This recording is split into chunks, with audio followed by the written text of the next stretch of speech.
Friends, मैं Umesh Sharma chart analysis channel पे आपका हार्दिक स्वागत करता हूं। आज की वीडियो में बात करेंगे इंश्योरेंस और म्यूचुअल फंड के बारे में। बताएंगे म्यूचुअल फंड आपको ज्यादा बेटर रिटर्न दे सकता है या फिर इंश्योरेंस। साथ साथ बात करेंगे कि आज की मार्केट में जैसे कि आपको पता है निफ्टी ऑलमोस्ट 18,000 टच करने वाला है और ऑलरेडी काफी ऐसे स्टॉक्स हैं जो ओवरबॉट हैं। तो हमें अभी म्यूचुअल फंड में ज्यादा बेटर रिटर्न मिलेगा या फिर हम इंश्योरेंस के थ्रू अपनी लाइफ को सिक्योर कर सकते हैं।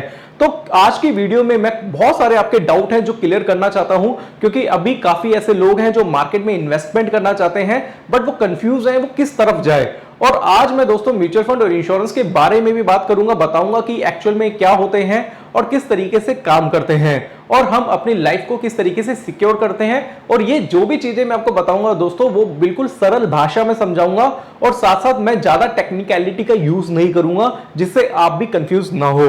और आज की वीडियो आपके लिए लाइफ चेंजिंग हो सकती है। आपको यह पता चल जाएगा कि लाइफ को सिक्योर कैसे किया जाता है और हमें किस तरीके से इन्वेस्टमेंट की जाती है। तो वीडियो आज की काफी एजुकेशनल है, शुरू से लेकर आखिर तक जरूर देखिएगा। चैनल को अगर आपने सब्सक्राइब नहीं कराया तो चैनल को सब्सक्राइब जरूर कर दीजिएगा। तो अभी मैं दोस्तों आपको एक एग्जांपल देना चाहता हूं। जैसे कि आप सब्जी मार्केट में जाते हैं और आपको सब्जी खरीदनी है और आपके पास तीन ऑप्शन है। आपके पास एक बकेट है और तीन ऑप्शन है। आपको आलू खरीदने हैं, टमाटर खरीदने हैं और बैगन खरीदने हैं। मैं आपसे एक चीज पूछता हूं कि आप क्या खरीदना पसंद करोगे? पहले क्या खरीदोगे आप खरीदोगे पहले आलू, उसके बाद खरीदोगे बैगन और उसके बाद खरीदेंगे टमाटर। क्यों, क्या रीजन है? अगर आप पहले टमाटर खरीदेंगे, उसके ऊपर आप आलू रखेंगे और उसके ऊपर अगर आप बैगन रखेंगे तो आपके जो टमाटर हैं वो घर जाते जाते ही खराब हो जाएंगे, वो पिचक जाएंगे, वो दब जाएंगे। और वैसे ही दोस्तों हमारी लाइफ होती है, हमें पता नहीं होता कि हमें अपनी बकेट में पहले क्या रखना होता है। सबसे पहले हम आलू रखते हैं क्योंकि आलू स्ट्रॉन्गनेस देता है, वो हैवी होता है। उसके बाद हम रखेंगे उसमें बैगन जो उससे थोड़ा सा ज्यादा सॉफ्ट होता है। उसके बाद जो सबसे ज्यादा सॉफ्ट है उसके बाद हम रखेंगे टमाटर। तो हम क्या करेंगे, अपने बकेट को हम बैलेंस करके घर लेके जाएंगे जिससे हमारी जो वेजिटेबल्स है वो डैमेज नहीं होगी। इसी तरीके से दोस्तों हमारी लाइफ भी होती है। ये दोस्तों एक पिरामिड की तरह होता है। हमें अपनी लाइफ में भी दोस्तों एक पिरामिड बनाना होता है और इसको हम फाइनेंशियल पिरामिड भी बोल सकते हैं। वो कैसे, वो मैं आपको अभी बोर्ड पे समझाने वाला हूं। तो अब हम क्या करेंगे, हम व्हाइट बोर्ड पे जाएंगे और मैं आपको सारी चीजें ड्रॉ करके समझाऊंगा। तो ये दोस्तों हम बोर्ड पे जाते हैं और बोर्ड पे ही हम इसे समझते हैं। तो अब क्या करेंगे दोस्तों, हम थोड़ा सा आपको बताएंगे कि अपने फाइनेंशियल गोल आप किस तरीके से कर सकते हैं और फाइनेंशियली गोल में दोस्तों किन किन चीजों को आपको ऐड करना है। फिर उसके बाद में इंश्योरेंस और म्यूचुअल फंड के बारे में आपको बताऊंगा और बताऊंगा कि कौन सा ज्यादा रिस्की है और कौन सा कम रिस्की है और अभी आपको किसमें ज्यादा बेनिफिट मिलेगा। तो जैसे कि हम अगर यहाँ पे समझे तो हम देखेंगे ये एक फाइनेंशियल पिरामिड है। यहाँ पे देखेंगे ये एक पिरामिड है और पिरामिड में दोस्तों क्या क्या चीजें होती हैं। ये जो बेस है ये मान लो एक बकेट की तरह है। ये एक बेस है, ये फर्स्ट बेस है, ये सेकेंड बेस है और ये दोस्तों क्या थर्ड है। ये जो बॉटम पे है दोस्तों इसको हम बोलेंगे सिक्योर सेविंग। हम यहां लिख देते हैं सिक्योर सेविंग। ये दोस्तों ये वीडियो जो है ये आपके लिए बहुत ज्यादा इंपॉर्टेंट रहेगी। आपको पता चल जाएगा कि आप किस तरीके से इन्वेस्टमेंट कर सकते हैं। सेकंड जो है दोस्तों सेमी सिक्योर। थर्ड जाएगा दोस्तों हाई रिस्की, इसको हम लिख देते हैं रिस्की। तो ये पिरामिड है दोस्तों। हमारी लाइफ भी दोस्तों एक पिरामिड की तरह है। हमें सबसे पहले अपनी लाइफ में सबसे ज्यादा सिक्योर सेविंग करनी है। सिक्योर सेविंग किस तरीके से कर सकते हैं, जैसे कि लाइफ इंश्योरेंस होता है, मैं लिख देता हूं लाइफ इंश्योरेंस। सेकंड दोस्तों इसके अलावा बहुत सारी चीजें होती हैं जैसे कि आप एफडी कराते हैं और भी काफी इंस्ट्रूमेंट आते हैं सिक्योर सेविंग में। या फिर हम लिख देते हैं टर्म प्लान, टर्म प्लान भी लेते हैं। तो ये भी क्या सिक्योर सेविंग का ही पार्ट है या हेल्थ इंश्योरेंस वगैरह सब इसी का ही पार्ट है। सेमी सिक्योर में दोस्तों आता है म्यूचुअल फंड, म्यूचुअल फंड या फिर दोस्तों कुछ बॉन्ड्स होते हैं। और रिस्की में दोस्तों आता है, अगर मैं इसकी बात करूंगा वो है स्टॉक्स। शेयर मार्केट में जैसे आप ट्रेडिंग करते हैं वो थोड़ा सा हाई रिस्की में आता है। या फिर इसमें हम रियल एस्टेट भी ऐड कर सकते हैं, बट रियल एस्टेट को फिर भी मैं हाई रिस्की नहीं मानता, मैं यहां पे स्टॉक्स लिख देता हूं। ये पिरामिड है, ये हमारा एक फाइनेंशियली दोस्तों पिरामिड है। इसमें हम अपनी लाइफ में सबसे ज्यादा इंपॉर्टेंस किसको देते हैं, सिक्योर सेविंग को। सिक्योर सेविंग क्या होती है पहले हम इसके बारे में बात करेंगे। सिक्योर सेविंग होती है कि हम जब भी कोई इन्वेस्टमेंट करते हैं, इन्वेस्टमेंट में सबसे पहले क्या होता है कि हम अपने आप को सिक्योर करना चाहते हैं कि अगर कोई मिसहैपनिंग होती है या हमारे साथ ऐसा कुछ होता है तो एटलीस्ट क्या हो कि मेरी जो फैमिली है वो क्या सिक्योर रहे। इसके बारे में दोस्तों मैं आगे एग्जांपल आपको देना चाहता हूं। मैं दूसरा एग्जांपल आपको देना चाहूंगा दोस्तों, उससे पहले मैं थोड़ा सा और इस पिरामिड के बारे में बात करना चाहूंगा। जैसे कि दोस्तों हम लाइफ इंश्योरेंस करते हैं, लाइफ इंश्योरेंस, एफडी या टर्म प्लान करते हैं, बेसिकली हम अपने आप को सिक्योर करते हैं। ये भी दोस्तों एक इन्वेस्टमेंट का पार्ट है, बट इसमें जो रिटर्न होता है थोड़ा सा कम होता है, बट ये फिक्स रिटर्न होता है। अगर मैं बात करूं सिक्योर सेविंग में रिटर्न जो होता है फिक्स होता है। इसी तरीके से जो म्यूचुअल फंड होता है, म्यूचुअल फंड के बारे में बात करेंगे। म्यूचुअल फंड में दोस्तों क्या होता है, सेमी सिक्योर होता है। इसमें सिक्योरिटी आपको इतनी ज्यादा नहीं मिलती, बट इसमें थोड़े रिटर्न के चांसेस आपको ज्यादा मिल जाते हैं। इसके बारे में मैं डिटेल में आगे आपको बात करूंगा। और जो स्टॉक्स होते हैं या फिर आप इन्वेस्ट या आप ट्रेडिंग करते हैं वो हाई रिस्की होता है। इसमें अगर आप बात करेंगे रिटर्न की तो एक ही दिन में दोस्तों 100% का भी रिटर्न आ जाता है और एक ही दिन में आपका पैसा जीरो भी हो सकता है। वो बेसिकली क्या है, ये भी एक लर्निंग का पार्ट है। इसके ऊपर मैं डेली बेसिस पे आपके लिए वीडियोस बनाता हूं। आपको पता है कि किस तरीके से आप जब ट्रेडिंग करते हैं किस तरीके से आपको प्रॉफिट और लॉसेस होते हैं, तो ये हाई रिस्की होता है। अब हम जब भी मार्केट में इन्वेस्टमेंट करते हैं, अब देखो मार्केट में इन्वेस्टमेंट किस तरीके से की जाती है उसके बारे में मैं आपको आगे बात करूंगा। अब एग्जांपल के तौर पे आप अपनी फाइनेंशियल प्लानिंग कर रहे हैं। अब फाइनेंशियल प्लानिंग में क्या होता है कि आप आपकी फाउंडेशन पहले देखते हैं कि मेरी फाउंडेशन कितनी ज्यादा मजबूत है। एग्जांपल के तौर पे आप एक घर खरीदते हैं या फिर एक घर बनाते हैं। तो घर जब बनाते हैं तो उसमें सबसे पहले क्या बनाते हैं, वो एक नींव बनाते हैं आप, उसकी फाउंडेशन जिसको बोलते हैं। नींव हमेशा दोस्तों क्या मजबूत होती है। नींव अगर आपकी मजबूत रहेगी तो क्या होगा कि कल को आंधी तूफान आएगा तब भी आपका घर क्या है, सेफ रहेगा। बट अगर आपकी नींव ही मजबूत नहीं है तब भी दोस्तों हल्के से तूफान में आपका घर भी ढह सकता है। इसलिए क्या होता है कि नींव जो होती है उसको हमेशा मजबूत करना चाहिए, जो कि दोस्तों सिक्योर सेविंग का पार्ट है। ये एक तरीके से आपकी क्या रहेगी, एक फाउंडेशन रहेगी, एक नींव रहेगी। फाइनेंशियल प्लानिंग करते समय जब भी अपनी फाइनेंशियल प्लानिंग करते हैं सबसे ज्यादा आपको ध्यान देना है, वो देना है अपनी सिक्योर सेविंग पे। तो सिक्योर सेविंग कैसे होती है, किस तरीके से की जाती है, उसके बारे में मैं आगे बताऊंगा और फिर बात करेंगे दोस्तों म्यूचुअल फंड के बारे में। अब हम आगे चलते हैं, बात करेंगे लाइफ इंश्योरेंस के बारे में। देखिए क्या होता है कि इंश्योरेंस, जैसे आपने सुना होगा कि अगर आप कोई गाड़ी लेते हैं तो उसका भी इंश्योरेंस कराते हैं। बेसिकली आप इंश्योर करते हैं अपने आप को। इंश्योर क्या होता है कि एक सेफ्टी होती है कि सेफ रहना चाहता हूं मैं। एग्जाम्पल के तौर पे आप लाइफ इंश्योरेंस कराते हैं तो लाइफ इंश्योरेंस में क्या होता है कि आप कुछ ना कुछ इन्वेस्टमेंट करते हैं। इन्वेस्टमेंट के साथ साथ वो आपको क्या प्रोवाइड करता है, वो आपकी लाइफ की सेफ्टी प्रोवाइड करता है। कैसे, वो मैं आपको बताता हूं। मैं ज्यादा टेक्निकलिटी पे नहीं जाता, बट एक एग्जांपल के तहत आपको बताता हूं। एग्जांपल के तौर पे आपकी एज 22 साल की है। अब आप 22 साल की उम्र में आपकी पहली जॉब लगती है और आपकी पहली सैलरी मिलती है। जैसे मैं भी दोस्तों 22 साल की एज से गुजरा हुआ हूं और मुझे पता है कि जब सैलरी आती है तो सबसे ज्यादा क्या होता है, लगता है कि जो मैंने लाइफ में नहीं करा वो मैं आज ही कर डालूं, आज ही पार्टी कर लूं, आज ही सारी चीजें कर लूं, अपने लिए बाइक खरीद लूं। ऐसा आपके मन में भी आता होगा, बट हम ध्यान नहीं देते अपनी सेविंग को लेके, क्योंकि हमारा जो बेसिकली क्या होता है, हमारा एजुकेशन सिस्टम जो है वो उस लेवल का अभी नहीं बना है कि हमें कोई हमारा बड़ा कोई सेविंग के बारे में बताए। सेविंग के बारे में दोस्तों ज्यादा लोग बात नहीं करते। अगर सेविंग के बारे में कोई बात करेगा तो ज्यादा से ज्यादा करेगा कि भाई आप एफडी करा लो या फिर आप स्टॉक मार्केट में जाके आप ट्रेडिंग करना स्टार्ट कर दो। कुछ इस तरीके की बातें होती हैं, क्योंकि मैं खुद शेयर मार्केट में दोस्तों 13 साल से हूं और मैं टीचर हूं जिसमें मैं टेक्निकल एनालिसिस पढ़ाता हूं और काफी तरीके की कॉल्स मेरे पास डेली बेसिस पे आती हैं।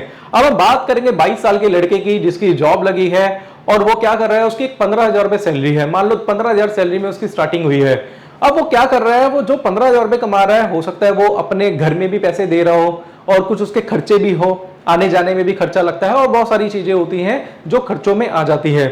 बट आपको एक चीज का ध्यान रखना है कि अगर आपकी 15,000 रुपए सैलरी है तो उसमें से कुछ पार्ट आपको क्या करना है, आपको सेविंग करनी है। सेविंग या फिर इन्वेस्टमेंट उसे कह सकते हैं कि आप 2,000, 3,000, 4,000 रुपए आप इन्वेस्टमेंट करिए।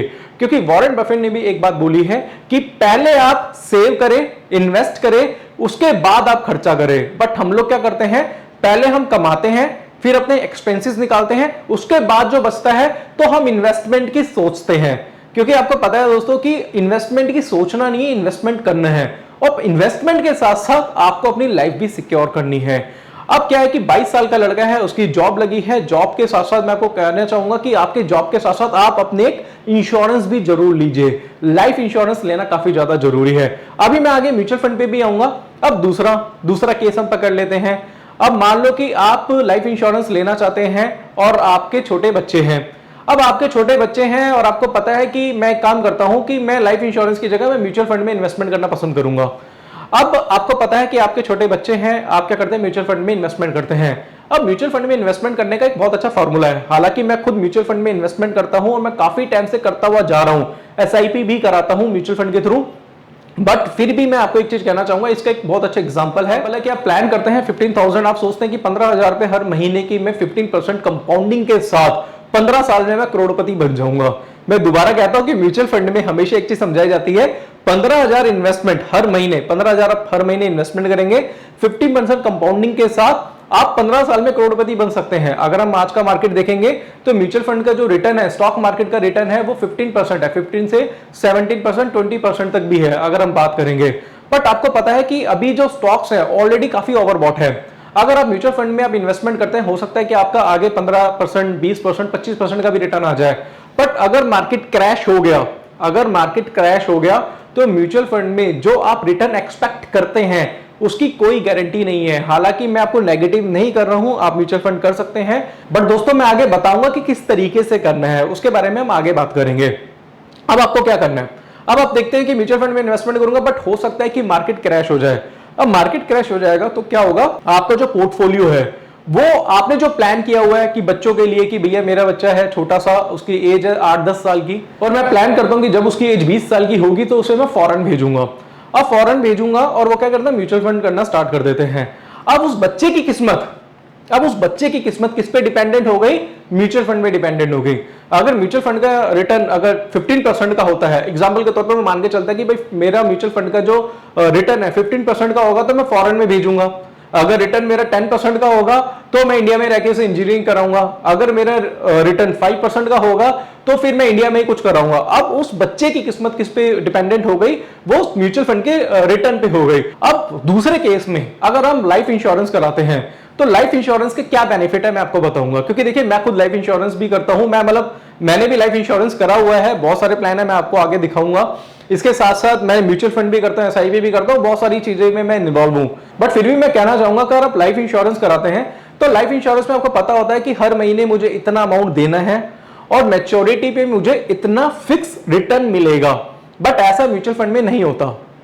म्यूचुअल फंड में रिटर्न जो होता है वो मार्केट के अकॉर्डिंगली होता है। बट वहीं पे अगर हम बात करेंगे इंश्योरेंस की, तो इंश्योरेंस में फिक्स रिटर्न आपको मिलता है, वो भी टैक्स फ्री। और उसके बीच में अगर कोई मिस हैपनिंग हो जाती है आपके साथ, तो जितना पैसा आपने दिया है मैच्योरिटी पे, आपको जितना पैसा मिलना था वो पैसा आपको पहले मिल जाएगा, आपकी फैमिली को मिल जाएगा, आपके नॉमिनी को मिल जाएगा। और वहीं पे म्यूचुअल फंड में क्या होता है कि हमने अब एक पूरा प्लान किया हुआ है कि मैं इतना पैसा हर महीने मार्केट को दे रहा हूं या म्यूचुअल फंड में इन्वेस्टमेंट कर रहा हूं, और बीच में अगर कोई मिसहैपनिंग हो जाती है तो जितना पैसा आपने जमा किया है उतना ही पैसा, उसकी जो वैल्यू है उस टाइम पे, उसकी उस पैसे की जो वैल्यू है वही पैसा आपके नॉमिनी को मिलता है। वहीं पे दोस्तों इंश्योरेंस में आपको पूरा पैसा मिलेगा, और मैच्योरिटी पे जो पैसा मिलना था आपको, मैच्योरिटी मान लो आपने कोई इंश्योरेंस लिया 1 CR का और आपने उसकी मान लो 5 या 7 किस्तें ही दी हैं, और उसके बाद आपके कोई मिसहैपनिंग हो जाते हैं तो पूरा 1 CR आपके नॉमिनी को मिल जाता है। तो ये बेनिफिट दोस्तों किस में होता है, वो मिलता है आपको इंश्योरेंस में। तो इंश्योरेंस लेना काफी ज्यादा जरूरी है। अब वहीं पे दोस्तों मैं कुछ आपको एग्जांपल इसके साथ देना चाहूंगा जो मेरी खुद रियल लाइफ में हुए हैं। मेरे एक नोन में है, काफी अच्छे मित्र हैं मेरे, और अभी उनको कुछ प्रॉब्लम हुई थी। वो क्या कर रहे थे, उनकी अभी एज जो है वो 44-45 के आसपास है, मेरे से काफी बड़े हैं, और वो क्या कर रहे थे, वो इन्वेस्टमेंट नहीं करते थे। वो इन्वेस्टमेंट करते थे तो म्यूचुअल फंड में इन्वेस्टमेंट कर दिया, एसआईपी करा लिया, जो कि गलत नहीं है। बट वो क्या, लाइफ इंश्योरेंस उन्होंने क्या, वो मानते थे कि लाइफ इंश्योरेंस में ज्यादा रिटर्न नहीं है, तो उन्होंने कभी भी लाइफ इंश्योरेंस नहीं कराया। अब क्या हुआ, उनकी एज काफी ज्यादा होगी, 45 के आसपास होंगे, और उनको एक मेजर हार्ट अटैक की प्रॉब्लम हुई। हार्ट अटैक आया उन्हें, और हार्ट अटैक आया और उसके बाद उनका काफी पैसा उनके इलाज में गया। और आज दोस्तों उनको जो उधारी मार्केट में देनी है उसके लिए उन्होंने पर्सनल लोन लिया है। अगर मान लो कि वो अगर लाइफ इंश्योरेंस लेते हैं तो आज के टाइम पे अगर वो एक एज में, वो 20 साल की एज से दोस्तों जॉब कर रहे हैं, और अगर उसी वक्त पे या उसके बाद वो लाइफ इंश्योरेंस लेते, 20 साल 25 साल बाद उसकी मैच्योरिटी मिलती उन्हें, तो एटलीस्ट इस चीज का प्रॉब्लम, यानी कि आज की एज में, इस एज में उनको लोन लेने की जरूरत नहीं होती। ये मेरा खुद का पर्सनल एक्सपीरियंस है जो अभी मैंने मार्केट में देखा। और इसके अलावा बहुत सारे एक्सपीरियंस हैं जो काफ़ी चीज़ें, जैसे कई लोग ऐसे हैं जो हेल्थ इंश्योरेंस नहीं कराते, मेडिक्लेम जिसे बोलते हैं, वो कहते हैं जी हमें कोई जरूरत नहीं है, हम ठीक है, हम स्वस्थ हैं। बट पता नहीं कब क्या हो जाए। मैं नेगेटिव नहीं कर रहा आपको, बट कहना चाहूंगा कि कब क्या हो जाए। एग्जाम्पल के तौर पे मानते हैं कि आप आज कुछ भी इन्वेस्टमेंट नहीं कर रहे और आपको पता है कि मैं आज कुछ इन्वेस्टमेंट नहीं कर रहा और आपका बच्चा छोटा है।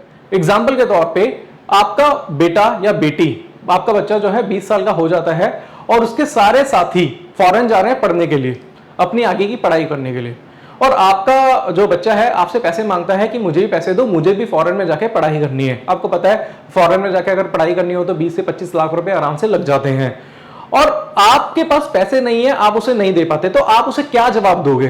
तो आज ही दोस्तों उस जवाब के लिए आप तैयारी कर लीजिए, क्योंकि आगे ऐसा होने वाला है।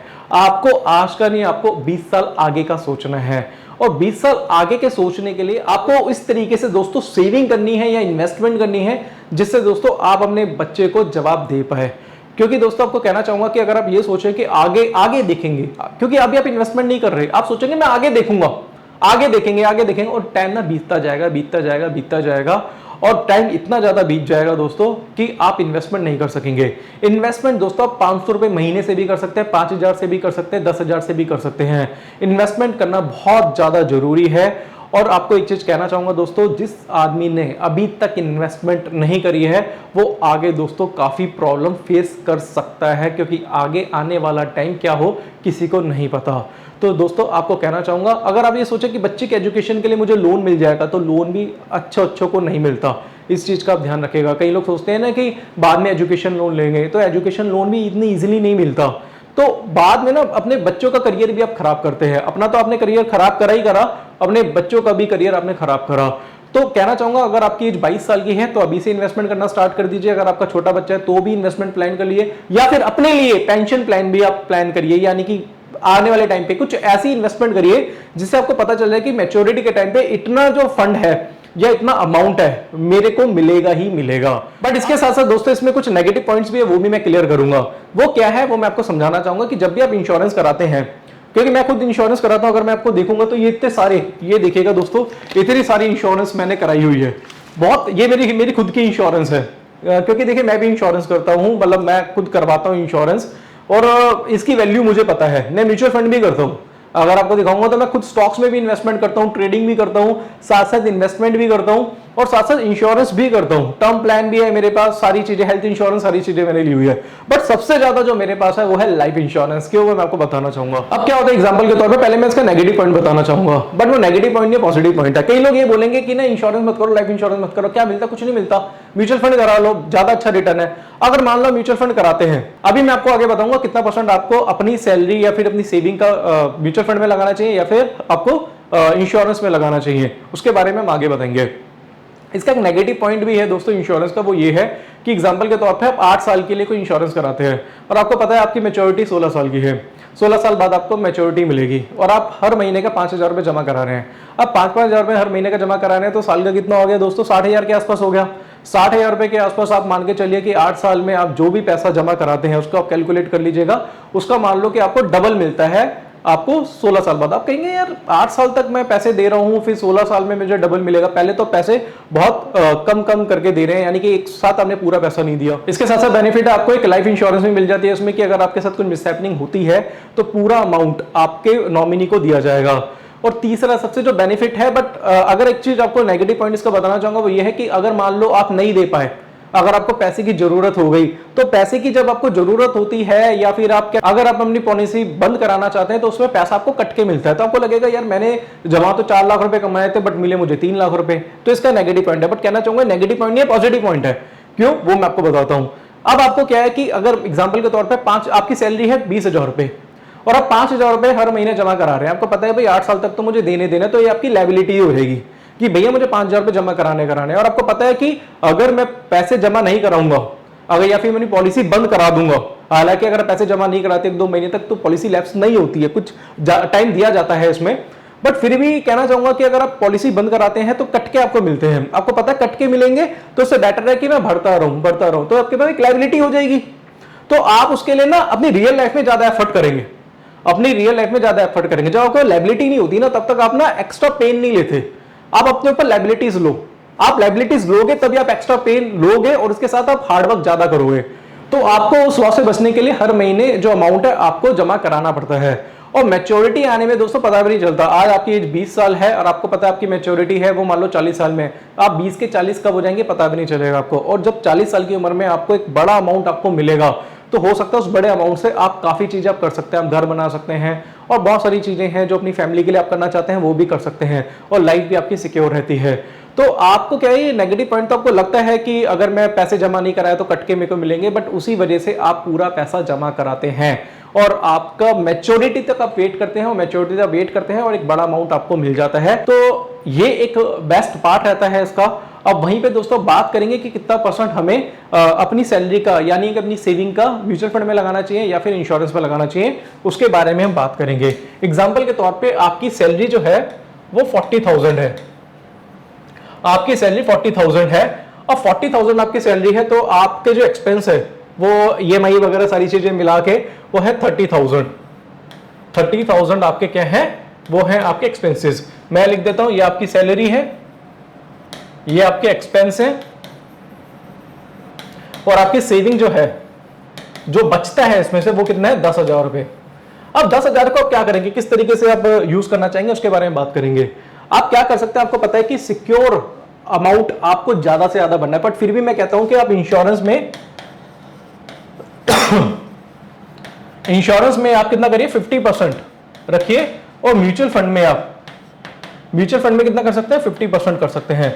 तो 5,000 रुपए आप हमेशा रखिए सिक्योर में, और 5,000 रुपए यानी कि 50% रखिए आप सिक्योर सेविंग में, और 50% आप रखिए सेमी सिक्योर में।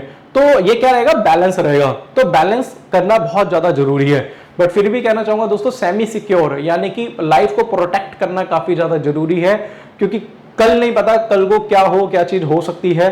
तो उससे बचने के लिए दोस्तों आज ही आप अपनी तैयारी करिए, क्योंकि आपको पता है दोस्तों जिंदगी का एक कड़वा सच है, कल को आपके साथ कोई प्रॉब्लम होगी या फैमिली के साथ प्रॉब्लम होगी, तो आपको जो बचाएगा वो बचाएगा आपका पैसा, कि आपके पास आज कितना पैसा है। भगवान ना करे कल को कोई मिसहैपनिंग होती है तो आपकी फैमिली को प्रोटेक्ट कौन करेगा, गवर्नमेंट करेगी प्रोटेक्ट आपकी फैमिली को, या आपका पड़ोसी करेगा, या आपका कोई रिश्तेदार करेगा, नहीं, आपकी फैमिली को प्रोटेक्ट करेगी आपका पैसा। अगर आपने कोई टर्म प्लान लिया हुआ है या फिर अपनी कोई सेविंग करी हुई है या कोई लाइफ इंश्योरेंस लिया हुआ है, वो आपकी फैमिली को प्रोटेक्ट करेगा, वो आपके बच्चों को प्रोटेक्ट करेगा, ना कि कोई गवर्नमेंट या कोई रिश्तेदार या फिर कोई आपका पड़ोसी।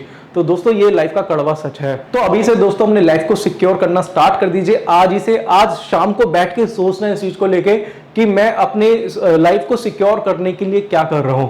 अगर आप कुछ नहीं कर रहे तो नीचे मेरा नंबर है, उस पर कांटेक्ट करिएगा।